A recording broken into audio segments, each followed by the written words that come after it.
Hello my dear, आज हम करने वाले हैं क्लास 9th का चैप्टर फर्स्ट का पार्ट नंबर 4। ये चौथा पार्ट है बेटा, जिसमें हम करने वाले एक बहुत ही इंपॉर्टेंट टॉपिक, और इस टॉपिक का नाम है बेटा लेखांकन की सीमाएं। ये ऐसा प्रश्न है, ये ऐसा टॉपिक है बेटा जो हर बार आपके एग्जाम में पूछा ही जाता है कि लेखांकन की सीमाएं बताएं। लेखांकन की सीमाएं क्या क्या हैं, यानी कि क्या क्या चीजें हैं जहां पर आकर लेखांकन फेल हो जाता है या लेखांकन कार्य सही से नहीं कर पाता, उसे हम बोलते हैं लेखांकन की सीमाएं। तो चलिएगा बिना टाइम को वेस्ट किए स्टार्ट करते हैं हमारा टॉपिक, जो टॉपिक है लेखांकन की सीमाएं, और ये है आपका पार्ट नंबर 4। तो आते हैं अपने टॉपिक पर और स्टार्ट करते हैं। हमने फर्स्ट पार्ट में क्या किया था, लेखांकन और पुस्त पालन क्या होता है। सेकंड पार्ट में क्या किया था, लेखांकन और पुस्त पालन में अंतर। थर्ड पार्ट में हमने क्या किया था बेटा, लेखांकन के लाभ क्या क्या हैं। और अब चलते हैं आज का पार्ट नंबर 4, जिसमें हम पढ़ने वाले हैं बेटा लेखांकन की सीमाएं, यानी कि क्या चीज है जहां पर लेखांकन की सीमा हो जाती है। एक बार समझते हैं बेटा, इंग्लिश में बोलते हैं लिमिटेशन ऑफ अकाउंटिंग, यानी कि अकाउंट्स की क्या क्या लिमिट है। तो पहली लेखांकन की सीमा क्या है, मेरे साथ साथ बोलो, गुणात्मक तथ्यों का अभाव।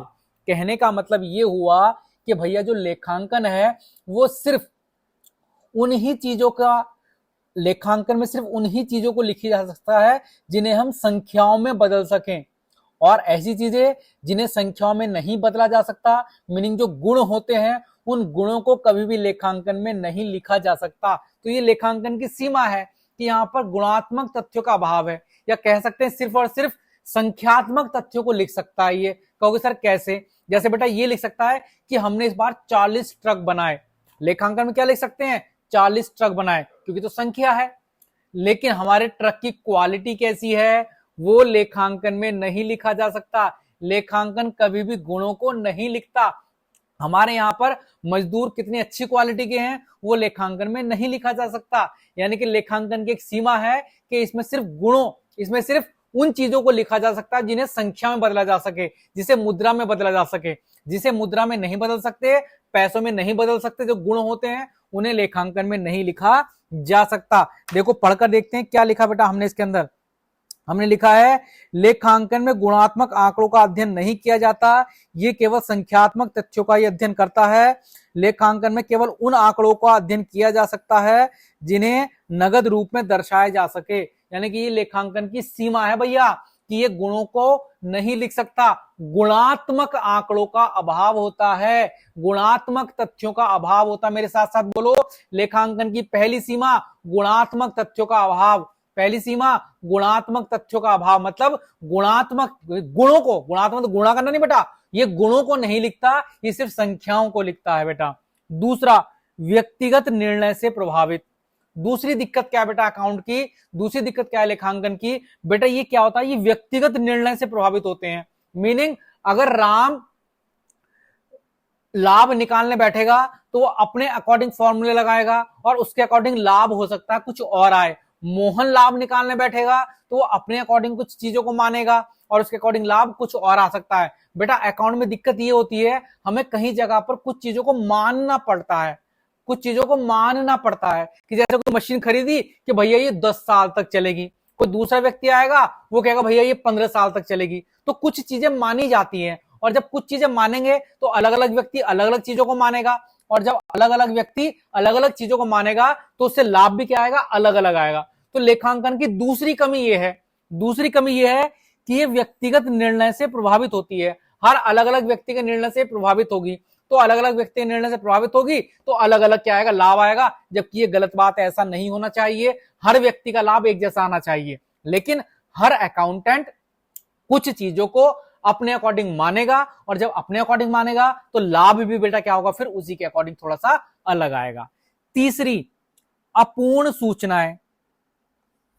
दिक्कत यह है कि अगर लेखांकन तब ही संभव है जब पूरी सूचना मिले।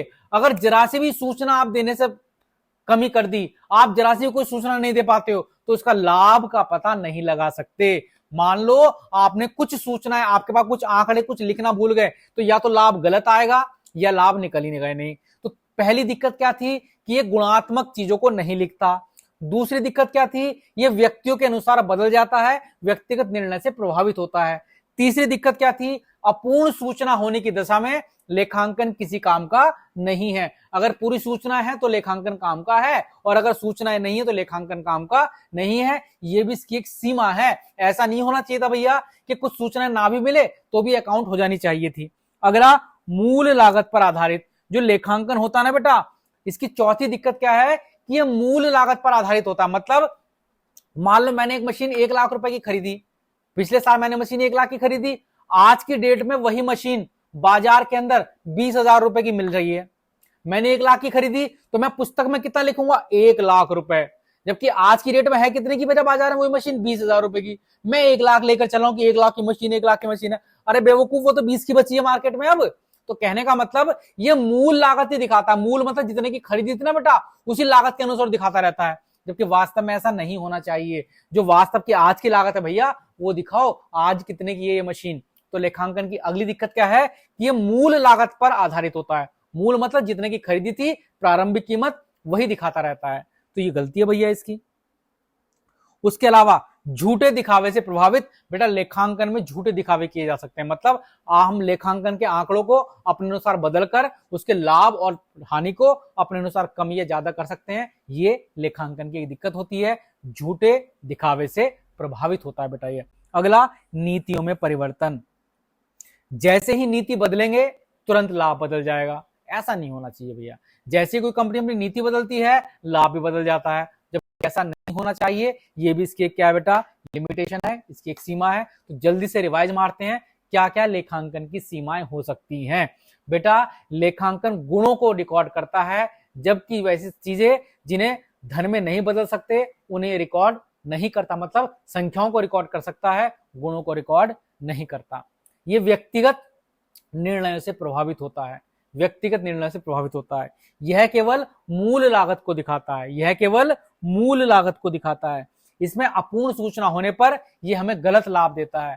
तो ये हो रही बेटा क्या? लेखांकन की कुछ कमियां, लेखांकन की कुछ सीमाएं, जो कि वेरी वेरी इंपॉर्टेंट है। अगर यकीन ना हो तो जैसे ही आपके बेटा पहली बार एग्जाम होंगे, आपको पता लग जाएगा कि सर बिल्कुल सही कह रहे थे कि हाँ, लेखांकन की सीमाएं तो बहुत इंपॉर्टेंट है, एग्जाम के अंदर पूछी जाती हैं।